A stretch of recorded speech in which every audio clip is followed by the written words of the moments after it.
The waiter ambled towards her table, cradling the ring with the same care as an executioner his blade. All the while I observed her from a distance, my composure unexpectedly tranquil.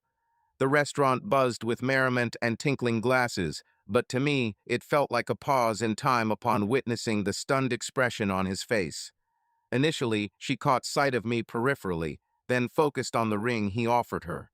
Her eyes expanded, and in that moment, I was certain she comprehended. That wedding ring wasn't merely an ornament.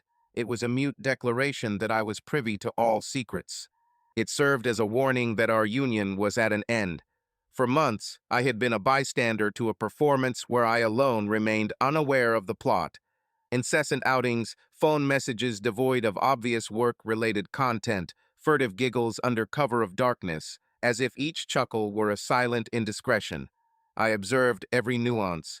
Still, I persisted, feigning indifference while waiting for her to speak up, to confess or offer some explanation, no matter how untrue, to spare me the effort of piecing things together. But she never did. Instead, I found myself ensnared in a game I no longer wished to play but couldn't escape. I vowed to make her experience the pain of betrayal in full view of everyone, particularly the one she considered true happiness. It wasn't merely bruised pride or lost love. It was the shattering of trust, cast off like discarded paper. To this day, I can recall our first encounter, how she giggled at my feeble jokes and held my hand as if we were forever intertwined. Those memories once brought me comfort, but now they seared like embers, consuming everything in their path. In the recesses of my mind, I thought back to that prenuptial agreement, the signed document from years past, now seeming like a sudden salvation. She would forfeit everything, all the deceits, infidelities, falsehoods he had enacted. This wasn't the consequence she had envisioned when she embarked upon that sordid endeavor. The waiter eventually approached the table. I observed her partner, carefree and jovial, blissfully unaware of the impending event. She glanced up, and it was at this instant she comprehended I was there, witnessing every second, every emotion, with a look she had never witnessed before. The smile faded from her face as swiftly as a quenched flame, giving way to an expression of sheer terror. She understood that the weight of their partnership was not merely the agony of the separation, but a foreshadowing of the harsh truth that loomed, the dreadful reality she had long feared. And this was all she could manage to utter, her voice trembling as tears filled her eyes, a concoction of shock and supplication. Perplexed, the lover glanced back and forth, struggling to comprehend, but unable to assemble the puzzle fragments I alone had fitted together. I suppressed a chuckle at the irony, standing steadfast, immovable. It was a silence that spoke volumes louder than words. I wasn't there for debates, for clarifications. The dialogue had ended. My alliance was the last word, the concluding point of a tale she herself had chosen to conclude. As I exited the restaurant, I allowed their gazes to trail me, feeling the burden of judgment, but I paid it no mind. All I sought was confirmation that she acknowledged her loss. She had forsaken our past, our chronicle, for a brittle and hollow delusion, now left with nothing but her own remorse. The subsequent action, which she couldn't fathom yet, was in motion, the final piece that would strip her of what remained, the material wealth she believed rightfully belonged to her. Scarcely did she realize that every penny, every asset, was securely safeguarded. I wouldn't allow her to depart with anything, much like she left me empty-handed when she chose to deceive me. As I walked off, I imagined the surprise she would feel upon discovering the stipulation.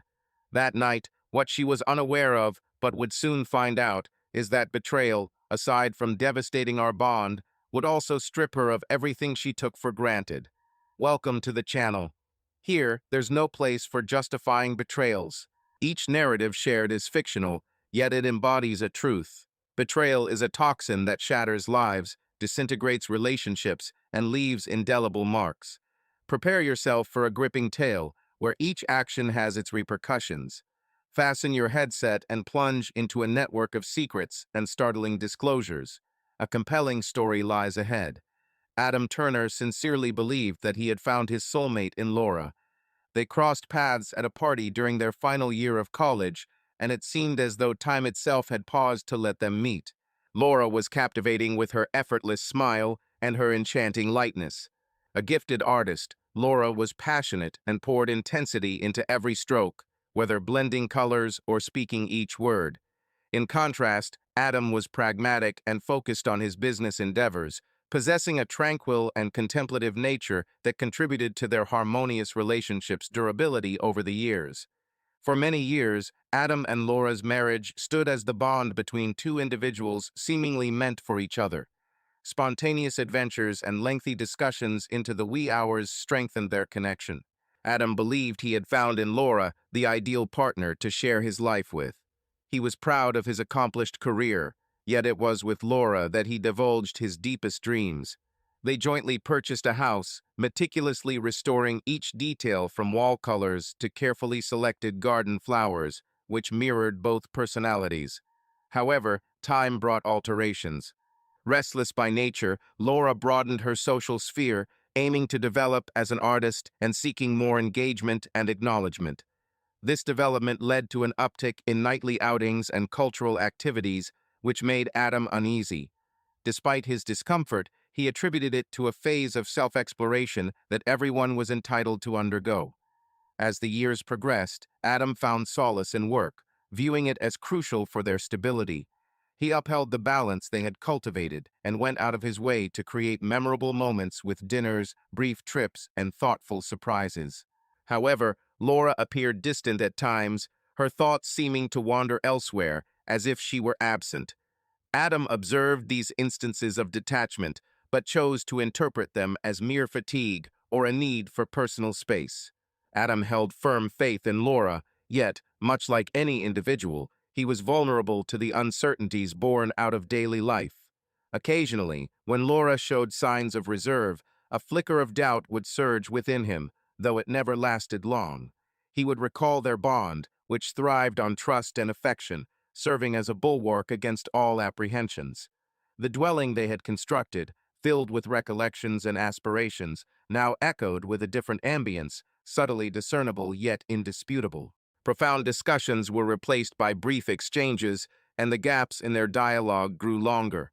At some point, Adam pondered over when things took a turn, but he could never definitively identify a single instance. The evolution, like decay, had been gradual, a slight deviation on a path that once appeared so straightforward.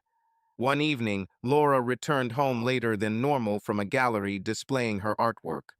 Adam sat in the living room, holding a glass of wine and appearing weary yet inviting, while Laura entered, her bag dropping to the floor as she sighed heavily. Adam attempted to ease the tension by discussing the exhibition and asking about her night, but Laura offered brief, disjointed replies. Adam persisted with his questions, inquiring if everything was all right, hoping for a connection. However, Laura paused before responding, a behavior Adam had seldom seen before. "Yes, it was a good night," she replied, avoiding eye contact. Despite sensing something amiss, Adam didn't probe further, aware that pushing her would only lead to more withdrawal. Yet, the unease between them grew steadily. In this silence, he could feel an unseen wall dividing them, a barrier that left him uncertain about how to bridge it. Amidst his reservations, Adam endeavored to keep peace and recollected their shared intimacies as an attempt to mend what seemed to be unraveling between them. Each memory served as a means to rebuild. He continued to cherish her, but he fretted that his affection would dissolve like grains of sand slipping away, disintegrating without any way for him to halt it.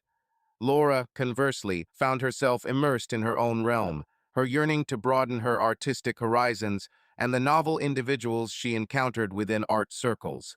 She was captivated by the allure of freedom's potential. Laura still harbored affection for Adam, yet she felt a transformation within herself. The assurance he provided no longer sufficed. She craved something elusive that she couldn't even articulate. Over time, subtle actions and glances hinted at this quiet estrangement. Adam observed her with the perseverance of one waiting for her to rediscover herself, believing that this separation was merely a transient phase. Anticipated her returning to the woman from his past, the one who had shared his cherished memories. However, when their gazes locked, he recognized the woman he adored, yet it came with a growing sense of apprehension. The strain between them was faint, but palpable, like a creeping darkness threatening their bond. When solitude enveloped him, Adam often pondered over the choices they'd made and paths taken, questioning if things could have been otherwise. A wistful longing for the future they'd envisioned together gnawed at him, as if it was slipping through his fingers. Yet he harbored hope, convinced that with time and perseverance they could conquer any hurdle. He recognized that Laura was intricate, prone to periods of introspection to find herself again. Adam doubted whether this time Laura would return to him, something he dreaded discovering. Despite telling himself their relationship was merely passing through a tough patch, he believed they'd emerge stronger on the other side. He recognized that Laura, with her zest for life and ambitions, always found solace in the artistic realm, which was an integral part of her identity. However, over time, he sensed a change. Her absences grew more frequent, her replies became enigmatic, and even their casual meetings seemed staged, as if she was physically present but emotionally distant. Whenever I attempted to engage with her, I received evasive or disengaged responses. He felt as though, instead of being next to her, he was always a few meters away, straining to reach her. One evening, Laura showed up late, emanating a scent that wasn't hers. She walked into the house, weary yet not from work, lacking the radiance usually associated with a taxing day. Adam observed her silently as she removed her shoes and ascended the stairs without uttering a word. He stayed put in the living room, listening to her steps that faded upstairs, leaving behind a deeper, more troubling hush in the house. That night marked a turning point for Adam. He could no longer suppress his disquiet, could no longer feign ignorance of the expanding void between them. The following day, moved by instinct, Adam made an uncharacteristic decision. After years of marriage, he took her phone. His heart pounded as he hesitated, feeling like he was trespassing on the privacy of someone he cherished, but a stronger impulse propelled him. He knew that if he remained in the shadows, this void would swallow him whole. Upon unlocking the phone, he discovered a consistent flow of messages and calls from an unfamiliar number. Adam's formerly logical mind started to whirl towards an unforeseen scenario. Instead of immediately challenging her, he meticulously observed her actions. The schedules, the flimsy excuses, the art events, and spontaneous outings were noted down, a quest for solid evidence that substantiated his suspicions. Beneath it all, he yearned to be wrong, clinging to the hope that the issue was a mere product of his overactive imagination, possibly exhaustion skewing his view of reality. A few days hence, when Laura claimed to be at another event, Adam chose to investigate. He ventured to the gallery she had mentioned, only to find it deserted and inactive. The revelation struck him like a frigid gust, a tacit admission that something was drastically amiss. His heart pounded, and despair and disbelief filled his body. In that instant, it struck him. Perhaps reversing his steps was no longer an option. That evening, determined to uncover the truth, Adam arrived home. Every subtle omission and cryptic glance from Laura now fitted into a disquieting jigsaw, prompting him to confront deceit if it existed.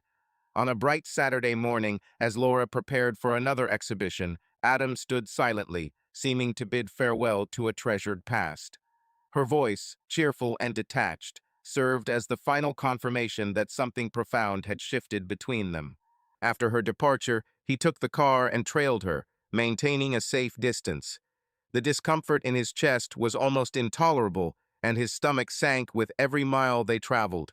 Following approximately 30 minutes, he spotted her halt before an isolated restaurant, far removed from city center. She exited the vehicle, smoothing her hair and flashing a smile Adam hadn't witnessed for some time. Then he spotted him, the man who was casually awaiting her, flashing a nonchalant grin devoid of any remorse or apprehension. They exchanged a brief, intimate kiss, giving Adam the confirmation he had dreaded. He continued to stay in the car, his knuckles white on the steering wheel, as he watched them enter the restaurant like an ordinary pair, with not a trace of regret. He felt a combination of pain and disbelief, as if the ground beneath him had disappeared. He pondered over how someone he had shared a life with could simply erase everything, acting as though he had never existed. It was as though the love they had cultivated together vanished without warning, without him even getting a chance to defend it.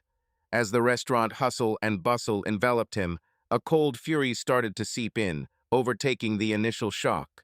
He had invested himself, labored hard, and placed all his dreams and trust into that relationship.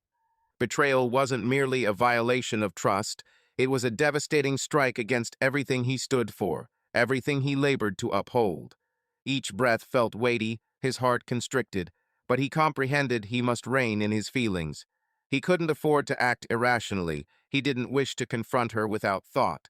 Instead, Adam exited the car, maintaining his composure, strode towards the restaurant entrance. Upon entry, he found a secluded table, from which he could observe Laura and her lover, their laughter echoing, seemingly unfettered by any obligation. Her visage, once so familiar yet now alien, pierced him like a sharp knife. The woman he cherished, the woman with whom he had laid out plans and constructed a life, now appeared as a stranger before him, someone he struggled to resonate with. When the waiter approached, Adam directed him to privately deliver a ring, one he had worn since the day they made their pledges the token of their vows. The ring symbolized their bond, yet served as a painful reminder of his faithfulness contrasted by her betrayal. Upon comprehending the peculiar demand, the waiter hesitated but eventually agreed, collecting the ring with a puzzled gaze before delivering it to Laura's table. Adam watched anxiously, each second feeling momentous. He saw the waiter present the ring and witnessed Laura's baffled expression turn into stunned silence. The lover exchanged glances between them, unsure of what was unfolding, but Laura immediately grasped the situation. She knew he knew that their construct was on a fragile precipice. Adam remained patient. Seated in a corner armchair, his composed face concealed the turmoil raging within him. Laura and her lover, bewildered by the returned ring, glanced around, searching for any hint of this being a jest. Finally, Laura's eyes met his. Her breath left her abruptly, as if struck by an unseen force, her complexion shifting while attempting composure in the presence of a man who had been part of many years of her existence. She tottered to her feet, moving slowly, leaving her partner behind, observing her with bewilderment. Adam remained speechless, eyes locked on hers, devoid of any expression. When she halted before him, the air between them seemed thick. Eventually, she spoke, voice quivering. "Why have you come, Anne? This union, what does it imply?" Adam regarded her with a disturbing tranquility, his dark eyes penetrating past her visage, as if he could see beyond her exterior. "You are aware of its meaning, Laura." She attempted to retort, but the words stuck in her throat. He persisted, tone soft yet firm. 15 years, Laura. 15 years I dedicated to you my faith, my affection, my life. And you discard it all. Why? What reason could there possibly be? Laura gulped, averting her eyes, yet he wouldn't let her slip away. "Gaze at me," he commanded. She raised her eyes, lips parted in a silent entreaty for comprehension. "Adam, I have no words left. It's too late for excuses," he interjected, each word echoing his concealed pain. With every ticking second, she seemed to diminish before him, as if Adam's words were dismantling the self-image she had constructed. She reached out to touch his hand, but he recoiled, chilled. "You don't want to hear me, then," she whispered, her voice cracking. He offered a slight, bitter smile. "What am I supposed to listen to, Laura? That this was a mistake. What do you feel remorse for? There's no justification that can undo what you did." He hesitated, his eyes piercing. "But I want you to understand the consequences now." She looked at him, bewildered. "What do you imply?" Adam took a deep breath, his voice more controlled than anticipated. "I believed I grasped the essence of love, Laura. I thought marriage symbolized an indissoluble pledge, but your actions altered everything. Fortunately, before we tied the knot, I had the foresight to safeguard all I'd built." She appeared puzzled. "Adam, what are you hinting at?" He folded his arms, displaying a composed yet destructive expression. "Can you recall our prenuptial agreement?" Her complexion paled. "What are you talking about?" "It was long ago. Why bring it up?" "I remember, Laura, and I hope you do too." Adam observed her responses with unwavering eyes, refusing to look away. Our contract holds a particular provision, one that may have slipped your memory over time, but will now be the only concern for you." She started shaking, and he could see the dread growing in her eyes, as if she fully grasped the magnitude of what was impending. "Adam, could you clarify what you're implying? That can't be genuine." "I'm dead serious now, Laura," he countered, his voice low and chillingly calm.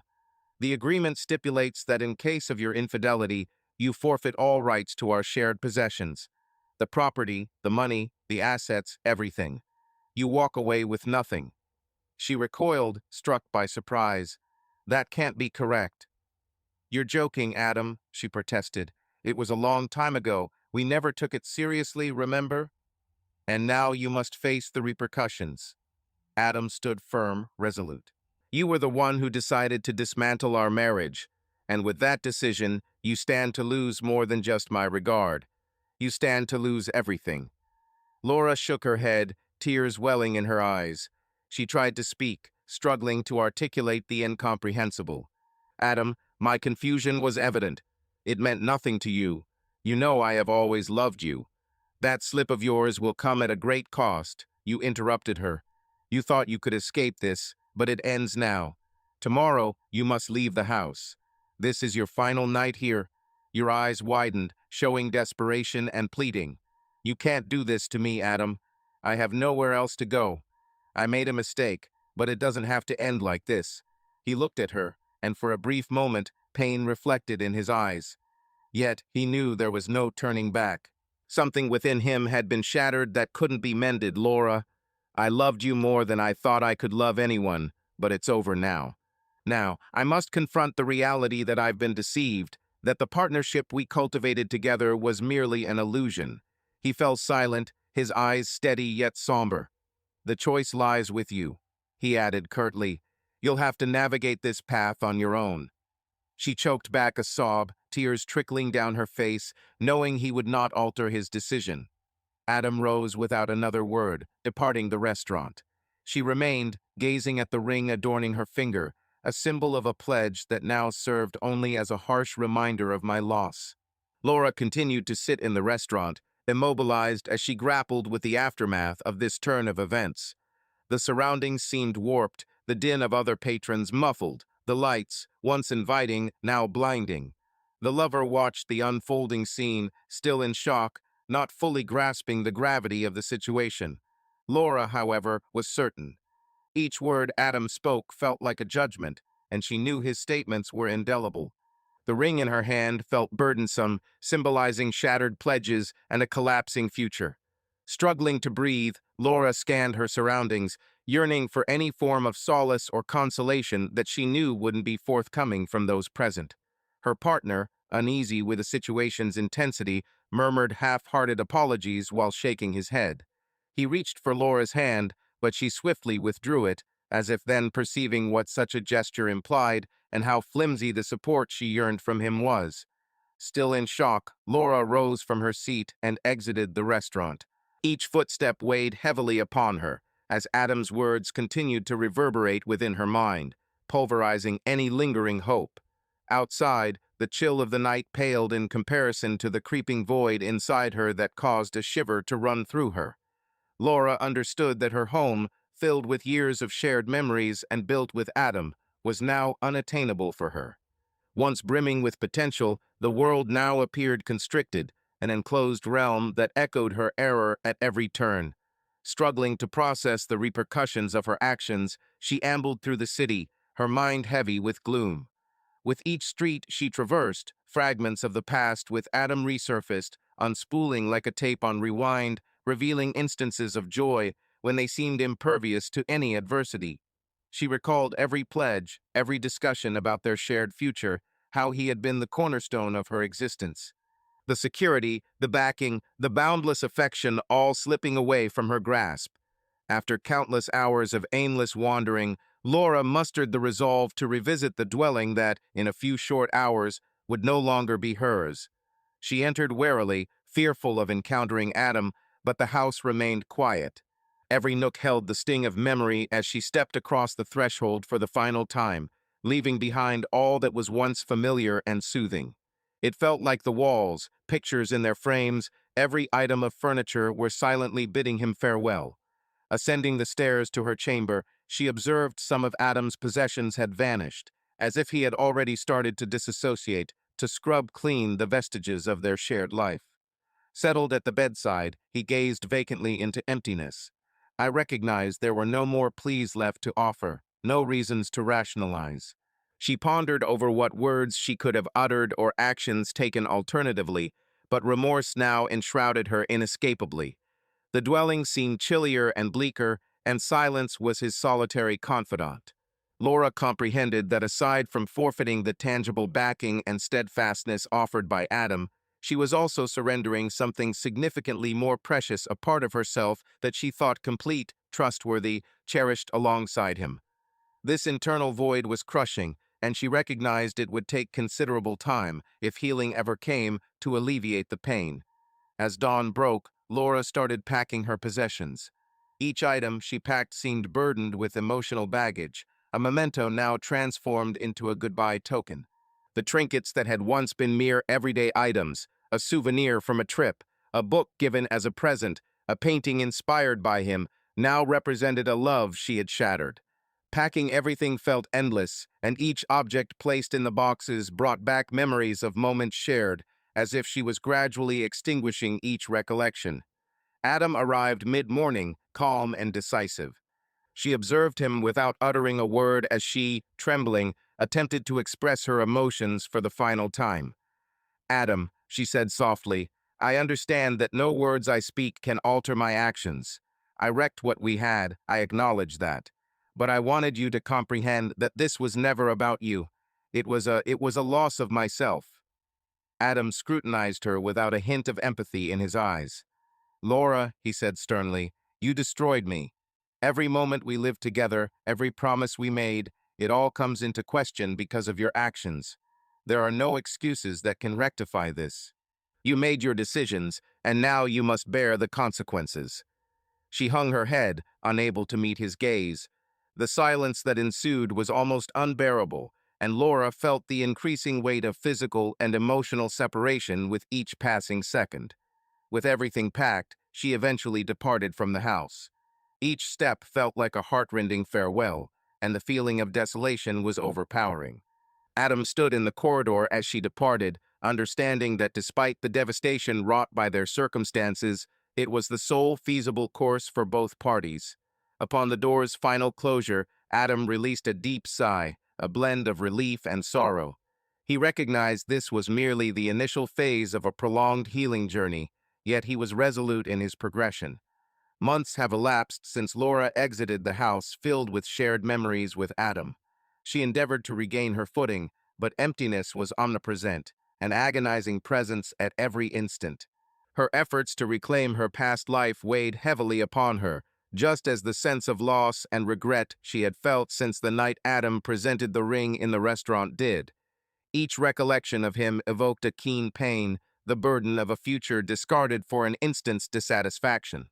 Day by day, Laura wrestled with keeping some semblance of equilibrium, but her lack of funds and separation from old friends, who now viewed her as a traitor to the man she'd betrayed, made each day seem like a losing battle. Her financial situation grew precarious without Adam's assistance, and her damaged reputation compelled her to seek temporary employment for survival. Once vibrant paintings that were his ardor and sanctuary now mirrored an irretrievable past. The inspiration that once coursed through them was replaced by sorrow, leaving its mark on the canvases as a symbol of her inner pain.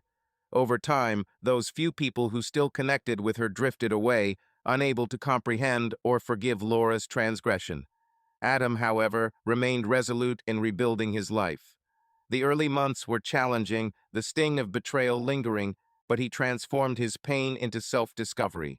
Adam immersed himself in his work, forged fresh connections, and gradually established a routine detached from the vestiges of his relationship with Laura. The home they had remodeled together now served as a venue for personal restoration. He systematically erased all traces of Laura, every photo, every memory, altering the ambience to mirror his present self, a man who, albeit hurt, was ready to embrace change. Although Laura's influence on him remained deep, Adam chose not to wallow in resentment. He took up novel pastimes, cultivated genuine friendships, and cautiously allowed himself to accept that he could rebuild his life. In an unexpected interaction, Adam encountered someone who kindled a fresh fascination within him. The dialogue, casual and unassuming, resurrected a feeling of familiarity he believed was irretrievable. Gradually and carefully, he delved into this new prospect, mindful that he had grown stronger and less gullible. While at his workplace, Adam obtained a letter from Laura. He read it with tranquility, as one who has surmounted suffering. In the correspondence, she expressed remorse for her actions again, explaining how her life had dramatically shifted post-divorce and the all-consuming regret that haunted her. The letter was an impassioned plea for absolution, yet Adam read it without any yearning to respond. He comprehended then that his relationship with Laura, though significant, belonged to a past from which he now felt liberated. With a composed action, he filed the letter away and chose to progress, leaving the past behind. Simultaneously, Laura continued her solitary routine, attempting to reconcile with regret and guilt, yet finding the isolation unrelenting. As she observed life unfold around her, she recognized not only the loss of a husband, but also the forfeited chance at a genuine and robust life, something that now appeared elusive. The betrayal left her bereft of all she held dear, as echoes from a bygone era haunted her, evoking memories of blissful times unacknowledged. She who craved novelty and thrill now yearned for nothing more than solace and elusive tranquility that had eluded her since she shattered what was with Adam. In the end, all navigated their unique courses, but in stark contrast. Adam harnessed his resolve to begin anew, constructing a fresh life on robust pillars, while Laura, tormented by remorse, dwelt in the spectral remains of the past she herself demolished. Care to share your thoughts on this narrative? We're eager for your insights on each character's journey. Don't miss out, subscribe to our channel for more riveting tales like this one. And let it be known, we staunchly oppose dishonesty.